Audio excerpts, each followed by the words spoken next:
ஞான ஒளி YouTube channel நேயர்கள் அனைவருக்கும் வணக்கம். இன்றைய பதிவில் இந்த வார ராசி பலன்கள் காணலாம். 24/6/2026 முதல் 1/7/2026 வரை பார்த்தீங்கன்னா, வாக்கிய பஞ்சாங்கப்படி கோச்சார கிரக நிலைகளை பார்க்கும்போது திருவாதிரை நட்சத்திரத்தில் சூரியனும் புதனும் சஞ்சாரம் செய்கிறார்கள். புதன் மேற்கே அஸ்தமனமாகி வக்கரகதியில் இருக்கிறார். பூச நட்சத்திரம் கடகராசியில் குருவும், ஆயில்யம் நட்சத்திரத்தில் இன்றையிலிருந்து சுக்கிர பகவான் சஞ்சாரம் செய்கிறார். துலாம் ராசி சித்திரை நட்சத்திரத்திலிருந்து சந்திர பகவான் இந்த வாரத்தை தொடங்கி வைக்கிறார். சிம்ம ராசி மக நட்சத்திரத்தில் கேதுவும், மீனராசி உத்திரட்டாதி நட்சத்திரத்தில் சனி பகவானும், ரிஷபராசி கிருத்திகை நட்சத்திரத்தில் செவ்வாயும் இந்த வாரம் சஞ்சாரம் செய்கிறார்கள். 9 நவகிரகங்கள் மூலம் ஒவ்வொரு ராசிக்கும் இந்த வாரம் எப்படி இருக்கும் என்று பலன்கள் காணலாம். மகரம் ராசி அன்பர்களுக்கு இந்த வார ராசி பலன் காணலாம். மகர ராசி அன்பர்களுக்கு 5ஆம் இடமான பூர்வ புண்ணிய புத்திரஸ்தானத்திலே பார்த்தீங்கன்னா 4ஆம் வீட்டிற்கும் 11ஆம் வீட்டிற்கும் மகரத்திற்கு பாதகாதிபதி செவ்வாய் பகவான் சஞ்சாரம் செய்கிறார். அதாவது சூரிய பகவானுடைய நட்சத்திரத்தில், அதாவது உங்களுக்கு சூரியன் 8ஆம் அதிபதி.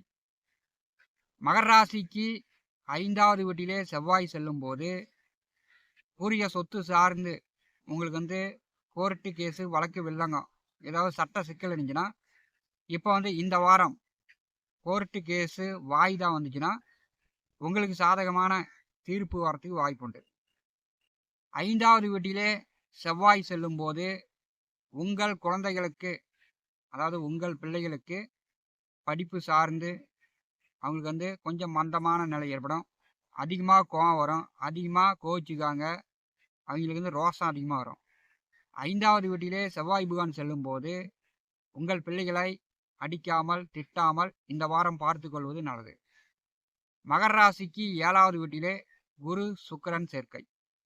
பார்த்தீங்கன்னா, ஆயில்யம் நட்சத்திரம் 1ஆம் பாதத்தில், அதாவது புதனுடைய நட்சத்திரத்தில் இன்று முதல் சுக்கிர பகவான் சஞ்சாரம் செய்வார். கோச்சாரத்தில் 7ஆம் வீட்டில் சுக்கிரன் வருவது, அது பார்த்தீங்கன்னா உங்களுக்கு சத்ருஸ்தானாதிபதியான நட்சத்திரத்தில் இன்று முதல் சுக்கிர பகவான் செல்வது பார்த்தீங்கன்னா உங்களுக்கு ஒரு பிரச்சனையை தரக்கூடிய அமைப்பாக இருக்கும். அதாவது வில்லங்கம் அப்படிங்கிறது எந்த வழியில் வேண்டுமானாலும் வரலாம். சுக்கிரன் அப்படின்னா கலத்தரக்காரகன், அதாவது அம்மா, பாட்டி, மனைவி, பெண் குழந்தைகளை குறிக்கக்கூடியவர் சுக்கிரன். இந்த சுக்கிரன் சத்ருஸ்தானாதிபதி நட்சத்திரத்தில் செல்லும்போது உங்கள் வாழ்க்கை துணைக்கோ உங்கள் பிள்ளைகளுக்கோ பார்த்தீங்கன்னா அடிக்கடி உடம்பு சரியில்லாமல் போவோம். நீர்நிலைகளுக்கு இந்த வாரம் செல்லாமல் பார்த்துங்க. ஏன்னா சளி, காய்ச்சல், இருமல் இந்த மாதிரி உடல் உபாதைகள் வரலாம். மகர ராசிக்கு 7வது வீட்டிலே குரு செல்வது யோகம்தான். அதாவது இந்த வாரம் குருவால் பெரிய அளவு யோகம் இருக்கு. திருமண வயதில் உள்ளவர்கள், வரன் பார்த்து கொண்டிருப்பவர்கள் இந்த வாரம் வரன் பார்த்தீங்கன்னா வரன் செட் ஆகும். மகர ராசிக்கு 6வது வீட்டிலே, அதாவது சத்ருஸ்தானாதிபதி புதன் ராகு நட்சத்திரத்திலே மேற்கே அஸ்தமனமாகி வக்கரகதியில் இருக்கிறார். திருவாதிரை நட்சத்திரத்திலே அஷ்டமாதிபதி சூரியனும் இருக்கிறார். பார்த்தீங்கன்னா 6, 9ஆம் வீட்டின் அதிபதி அஸ்தங்கம் வக்கரகதியில் இருக்கும்போது உயர்கல்வி படிப்பதற்கு காத்து கொண்டிருப்பவர்கள், உயர்கல்வி படிக்க வெளிநாடு போகணும், வெளியூர் போகணும், லோன் கேட்டிருக்கேன், லோனு கிடைக்குமா, வெளிநாடு இந்த வாரம் செல்ல முடியுமா அப்படின்னா, இந்த வாரம் படிப்பு சார்ந்து கல்வி சார்ந்து மகர ராசி என்பவர்களுக்கு ஒரு தடங்கல்கள், பிரச்சனைகளை ஏற்படுத்தக்கூடியதாக இருக்கிறது. ஏன்னா உங்களுக்கு 6ஆம் அதிபதி 9ஆம் வீட்டிற்கு அவரே தான் அதிபதி. அவர் அஸ்தங்கமாக வக்கரகதியில் இருக்கிறார். அதனால் கல்வி சார்ந்து படிப்பு சார்ந்து மகர ராசி என்பர்கள் இந்த வாரம் கடன் வரும், உதவி கிடைக்கும் அப்படின்னு எதிர்பார்க்கக்கூடியவர்கள், இந்த வாரம் எதிர்பார்க்கக்கூடியவர்கள் கொஞ்சம் உங்களுக்கு கிடைக்காமல் போகலாம். நீங்கள் வேறு ஏற்பாடு செய்து கொள்ளுங்கள். மகர ராசிக்கு 6ஆம் வீட்டிலே 6ஆம் அதிபதி ஆட்சி பெற்று அஸ்தங்க நிலையில் செல்லும்போது பார்த்தீங்கன்னா குறிப்பாக அடி வயிறு சார்ந்த பிரச்சனைகள் உங்களுக்கு வரலாம், அல்லது உங்கள் குழந்தைகளுக்கு வரலாம். சாப்பிட்ற சாப்பாடு சரியாக ஜீரணம் ஆகாது, வாந்தி பேதி, வயிற்றில் வந்து அல்சர், இந்த மாதிரியான பிரச்சனைகள் இந்த வாரத்தில் உங்கள் குடும்பத்தில் யாருக்காவது ஒருத்தருக்கு வரலாம். 6வது வீட்டிலே 6ஆம் அதிபதி அஸ்தங்க நிலையில் செல்லும்போது வேலை உத்தியோகம் பார்க்கக்கூடியவர்களுக்கு இந்த வாரம் வந்து உயர் பதவி கிடைக்குமா, ப்ரமோஷன் கிடைக்குமா அப்படின்னு எதிர்பார்க்கக்கூடியவர்களுக்கு இந்த வாரம் வந்து ப்ரமோஷன், உயர் பதவிக்கான வாய்ப்புகள் குறைவு. சூரியனும் புதனும் திருவாதிரை நட்சத்திரத்தில் இருக்கும்போது இந்த வாரம் வந்து இதில் லஞ்சம் கொடுத்தா, பணம் கொடுத்தா வந்து அந்த வேலை வாங்கலாமா அப்படின்னா இந்த வாரம் வந்து அதுக்கெலாம் வாய்ப்பு இல்லை. மகர ராசிக்கு 6வது வீட்டிலே சூரியன் செல்வது யோகம்தான். இருந்தாலும் ராகு நட்சத்திரத்தில் செல்கிறார். அந்த ராகு வந்து மகர ராசிக்கு 2வது வீட்டிலே இருக்கிறார். 2வது வீட்டில் ராகு இருக்கும்போது பெரிய அளவு பணம் வரும். அந்த பணத்தை வந்து தீய வழியில், கெட்ட வழியில் செலவழிக்கக்கூடிய அமைப்பு உண்டு. பெரும்பாலும் வந்து குடும்பத்தில் வந்து மருத்துவ செலவுக்கு பெரும்பாலான பணம் செலவாகும்.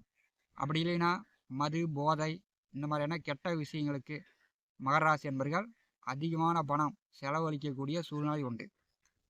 மகர ராசிக்கு 2வது வீட்டிலே ராகு இருக்கும்போது அதிகமாக வந்து குடும்பத்துக்கு தெரியாமல் நீங்கள் வந்து பொய் பேசுவீங்க, மறைப்பீங்க. அந்த மாதிரியான கெட்ட குணாதிசயங்கள் உங்களுக்கு வந்து வேலை செய்யும். மகர ராசிக்கு 8வது வீட்டிலே கேது பகவான் அமர்ந்திருக்கிறார். கேது 8ஆம் வீட்டில் இருக்கும்போது மர்மஸ்தானங்களில் கட்டி, கொப்பளம், இந்த மாதிரியான பிரச்சனைகள் ஒரு சிலருக்கு வரலாம். அது வந்து உடனே மருத்துவம் பார்த்து கொள்வது நல்லது. மகர ராசி அதிபதி சனி பகவான் 3வது வீட்டிலே நின்று தன்னுடைய 3ஆம் பார்வையால் பூர்வ புண்ணிய புத்திரஸ்தானத்தை பரிசுகிறார். அங்கே வந்து செவ்வாய் அமர்ந்திருக்கிறார். இந்த வாரம் விவசாயம், மண், நிலம், பூமி சார்ந்த தொழில் வேலை செய்யக்கூடியவர்களுக்கு இந்த வாரம் வந்து நீங்கள் எதிர்பார்த்த மாதிரி, நினச்ச மாதிரி வெள்ளாமை பண்ண முடியாது, பயிர் பண்ண முடியாது. நீங்கள் எதிர்பார்த்த மாதிரி, நினச்ச மாதிரி மழை வந்துச்சுன்னா வெள்ளாமை பண்ணலாம், இல்லைன்னா வந்து பயிர் பண்ணாத முடியாத ஒரு சூழ்நிலையும் ஏற்படும். சனி பகவானுடைய 3ஆம் பார்வையில் செவ்வாய் இருக்கும்போது உங்கள் குழந்தைகளை அடிக்கிறது, திட்டுறது, அவங்கள வந்து அதிகமாக வேலை வாங்கிறது, இதெல்லாம் வந்து மகர ராசி என்பர்கள் தவிர்ப்பது நல்லது. சனி பகவான் பார்வையில் செவ்வாய் இருக்கும்போது உங்கள் குழந்தைகளுக்கு பார்த்தீங்கன்னா அவ்வப்போது அடிக்கடி உடம்பு சரியில்லாமல் போகிறதுக்கான வாய்ப்புகளும் உண்டு. மகர ராசிக்கு இந்த வாரம் ஒரு வில்லங்கம், ஒரு பிரச்சனையை அனுபவிக்கக்கூடிய அமைப்பாக தான் கோச்சார கிரக நிலைகள் காட்டுகிறது. நீங்கள் வந்து எதற்கும் நிதானமாக, பொறுமையாக இருப்பது உங்களுக்கு நல்லது. 6ஆம் அதிபதி அஸ்தங்கம் வக்கரகதியில் இருக்கும்போது நண்பர்கள், கூட்டாளிகளிடம் மகர ராசி என்பர்கள் இந்த காலகட்டம், இந்த வாரம் வந்து கொஞ்சம் கவனமாக இருக்க வேண்டும். அதாவது குடும்ப உள் விவகார ரகசியங்களை வெளியில் பேசக்கூடாது. ஞான ஒளி யூடியூப் சேனலை பார்த்து கொண்டிருக்கக்கூடிய அன்பர்கள், இதுவரை நம்முடைய சேனலை சப்ஸ்கிரைப் செய்யாத அன்பர்கள் மறக்காமல் நம்முடைய சேனலை சப்ஸ்கிரைப் செய்து கூடவே இருக்கின்ற ஆல் பட்டன் அழுத்திங்க. நன்றி, வணக்கம்.